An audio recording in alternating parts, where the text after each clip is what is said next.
Okay, so here we go, folks. This is week one terminology 105.1518, whatever, whichever you are. This is Dr. Sean. I'm at the Fortis, and I'm teaching you not anatomy and physiology, but there is some of that in there. We're teaching terminology, and I'm here in my office today. It's about the 10 o'clock, and we're going to go through. I'm going to show you on my screen what I get to go through, and we're going to go over quiz one. Okay, because some of you did quiz one, and I want you to see a couple things on it. So if I click here, that's your class, basically, okay?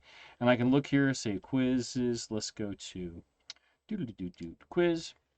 I'm going to go here, week one quiz, chapters 1 and 2. Let's look at this down here. As we read down through the thing, right, we're going to see graded quiz, 100 points, no shuffling, multiple attempts. Let's highlight that. That means you can take it again.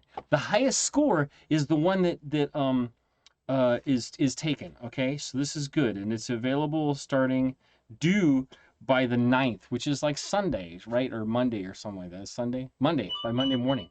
That's my phone going off. Hopefully we don't have too many things like that. And we're going to preview it, and I'm going to show you once you've submitted. I'm just going to go through some of this stuff. Okay, most of you have already taken it. You get like 100 points. This is really good. So each of these here, so here's how you do it.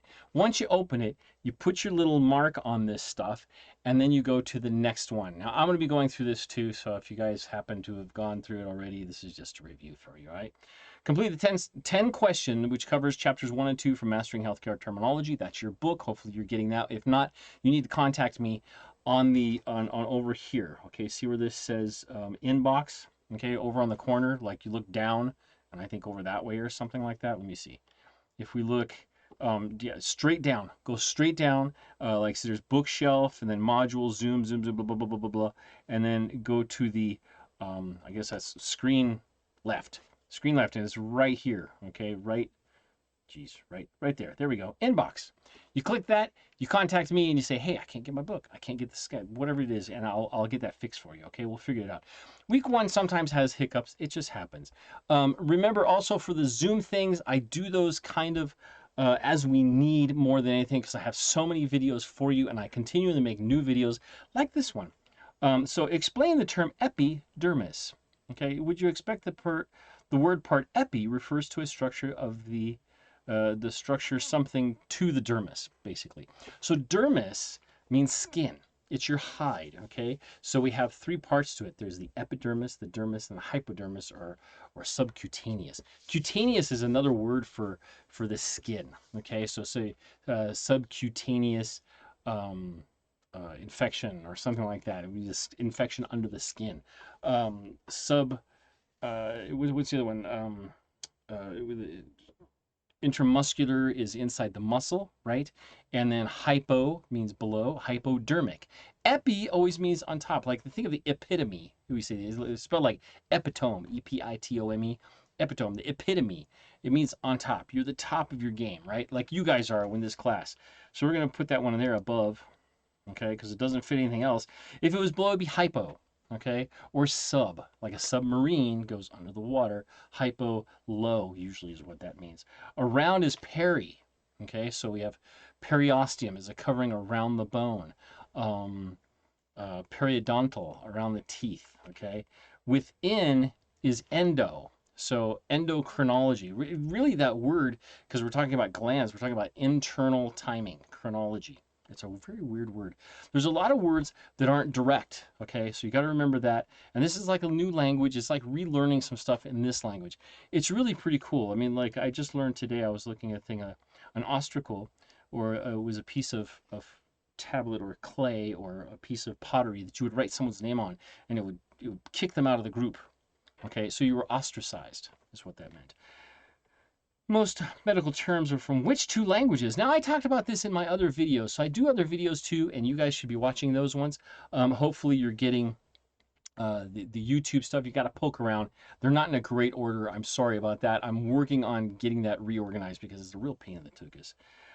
Probably not Spanish and English. Yes, there's a lot of English words. There's a lot of Latin words, of course. And Greek and Latin is actually the word. English, we use that as descriptors. Okay, that's our common language for descriptors. But when you have something like vastus lateralis or epidermis, okay, that's not an English word per se. It's actually a Latin word. So epi means on top of. And then you have other Greek words like epistrophius and things like that. So Greek and Latin. Number two, here, let's go in through here. As we're going through this quiz, it shouldn't be too bad. The study of disease. So as we look at each of these, let's look at those. Biology means to separate into two. It's the study of two things. What stuff is and what stuff isn't. That's biology, what it technically is. Obstetrics has to do with female parts. That's going to be the uterus, the ovaries, the fallopian tubes, vaginal canal, all that kind of stuff. That's obstetrics.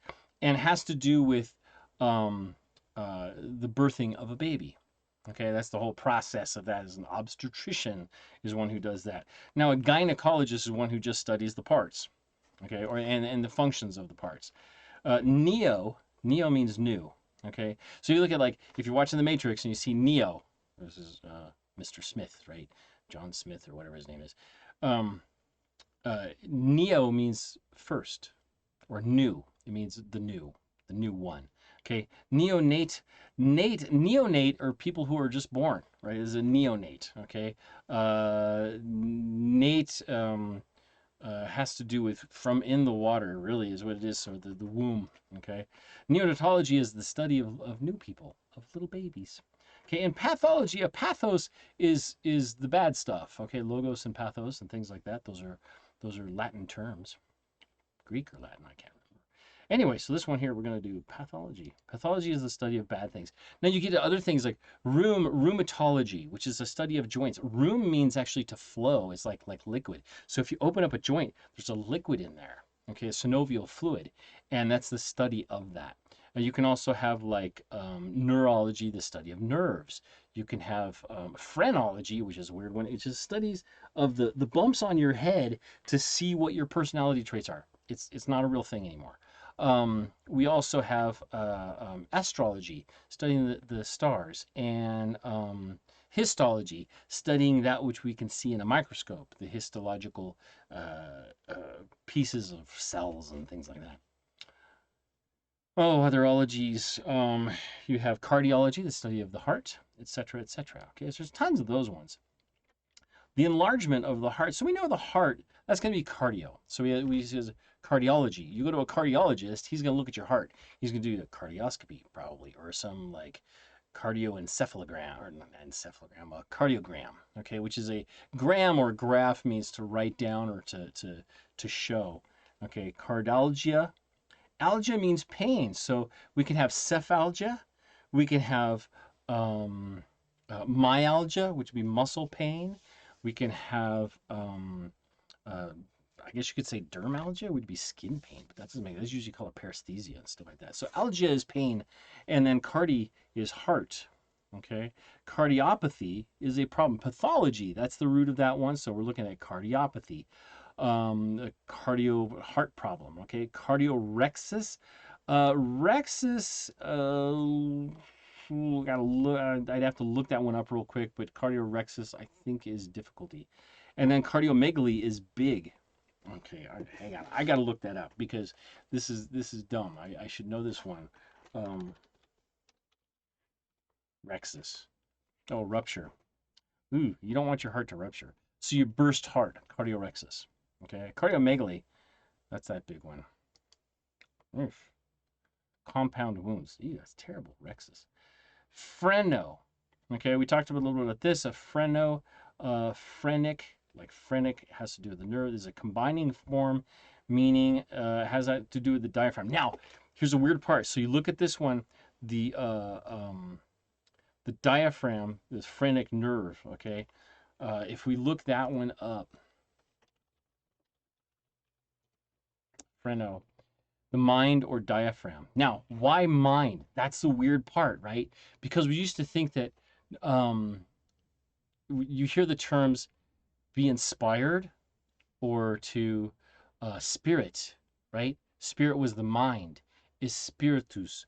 That's the internal mind, which we thought was with the breath, the pneuma. As you breathe, that's the inspire and expire.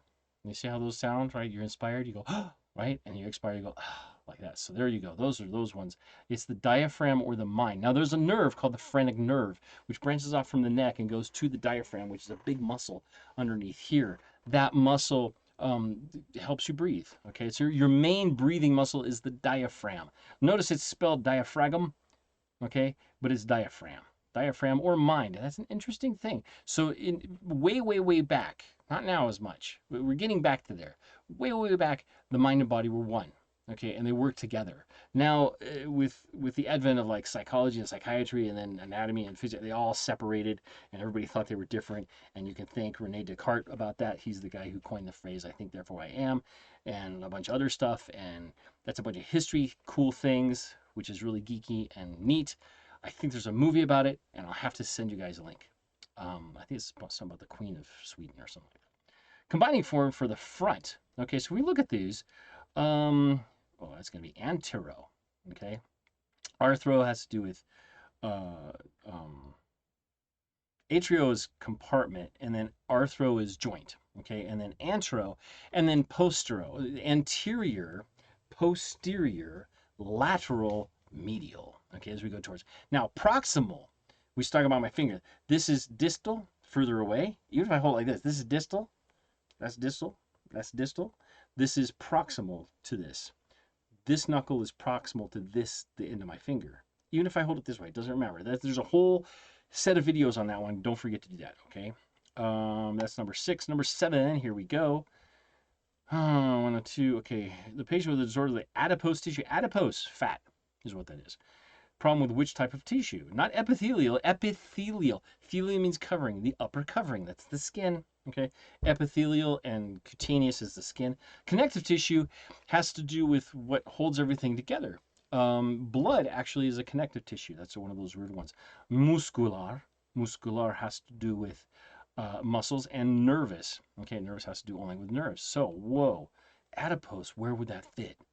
Well, because it helps hold things together and cushion things, it's part of your connective tissue. Okay, that's a trick question again. So all the tricky things show up in connective tissue, by the way. Blood shows up in connective tissue. It's a weird one. The frontal and coronal planes are the same. Well, here's what happens. If you want to look at the front, we're going to take a frontal picture, right? And if we have a corona, which is like, so you look at the old, for Spain, the queen had a crown like this. It's called a corona. Also, it's the thing around the sun, the fire around the sun that we can see. Don't go look at the sun. Okay? Coronal and frontal planes are the same. Next, number 10. The process of converting energy by building a substance is... So this one, so here's the trick with these fill-in ones. These are going to kill you guys. It happens all the time. You have to capitalize the first part of it and make sure your punctuation is right. So the converting energy is, so you have either catabolism or metabolism or anabolism. So metabolism is both catabolism and anabolism. Anabolism is growing and catabolism is destroying. Converting energy by building up substances is anabolism. Should be work. Should be work. That should work. Anyway, so this is that. There we go. Oh wait, there's another one. So the thoracic abdominal, the muscle that separates the thoracic and abdominal cavities. Remember the mind and phreno, P-H-R-E-N-O, like phrenic nerve. Remember what that went to? It's the diaphragm. D-I-A-P-H-R-A-G-M. The diaphragm. Now let's go through here. We're going to submit the quiz. And that's all you got to do. Okay, you submit the quiz. You can look at it. You got 100 out of 100 if you followed this well. I hope you guys are doing well. This is Friday. Do your other stuff. Let me know if there's any problems. Don't forget in your discussions, I'm going back to look at those. Update everything and keep going in those and add something. You know, let's have fun with this. Okay, the language stuff is really cool. It's very interesting. I have other weird and interesting things I always add. But anyway, this is Dr. Sean. You guys take good care. We'll see you. Remember, this is Mental Health Month. It's May. So do something fun for yourself. Get outside and listen to some birds because it's springtime. Talk to you guys later.